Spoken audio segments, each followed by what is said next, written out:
என்னது, இங்க உங்களால ரொம்ப நாள் சரி பண்ண முடியாத மூட்டு வலி, கண்ணு, கை கால் வலி, பக்கவாதம் இந்த மாதிரியான 4448 வியாதியும் ஜஸ்ட் 21 நாள்லயே எங்க உங்களால சரி பண்ண முடியுமா? ஆமாங்க, இங்க இவங்க 100 வருஷத்துக்கும் மேல 3 தலைமுறையா இந்த வர்ம சிகிச்சையை திண்டுக்கல் மாவட்டம் குட்டத்துப்பட்டி அப்படின்ற ஊர்ல போகர் மூலிகை சாலை அப்படின்ற ஒரு பேர்ல சக்சஸ்ஃபுல்லா ரன் பண்ணிட்டு வராங்க. உண்மையிலே இங்க நடக்க முடியாம வந்தும் ஹாஸ்பிட்டலா போய் சரியாகாத ப்ராப்ளத்தையும் ஜஸ்ட் 21 நாள்லயே இங்க வந்து 90% சரி பண்ணிட்டு போறாங்க.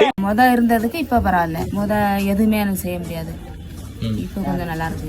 இப்போ வந்து இந்த மாதிரி கைக்கு தோக்க முடியாதுன்னு இங்கே வந்து மூட்டு தேய்மானம், முடக்குவாதம், பக்கவாதம், நடுக்குவாதம், கண்பாடு குறைபாடு, இதயத்தில் அடைப்பு, கொழுப்பு கட்டி, கல்லீரல் சார்ந்த பிரச்சனைகள், மண்ணீரல் சார்ந்த பிரச்சனைகள், நுரையீரல் சார்ந்த பிரச்சனைகள், குடற்புண்கள் மற்றும் பல நோய்களுக்கும் வந்துட்டு இங்க வந்து சிறப்பான மருத்துவத்தை கொடுத்துட்டு இருக்கோம். இங்க நீங்க வெளி டிஸ்ட்ரிக்ட்ல இருந்து வந்து தங்கி ட்ரீட்மெண்ட் பார்க்க ஏசி அண்ட் நான் ஏசி ரூம்ஸுமே அவைலபிளா இருக்கு. இந்த வைத்தியசாலை ஒரு பீஸ்ஃபுல்லான இடத்துல லொகேட் ஆயிருக்கிறதுனால உங்களுக்கு ஒரு பாசிட்டிவான வைப் இங்க கிரியேட் ஆகும். கண்டிப்பா இந்த வீடியோ உங்க தாத்தா பாட்டிக்கு காட்டுங்க, ரொம்பவே யூஸ்ஃபுல்லா இருக்கும். வேற ஏதாவது டவுட் இருந்தா ஸ்கிரீன்ல தெரியுற நம்பரை கான்டாக்ட் பண்ணுங்க. Love you all, bye by.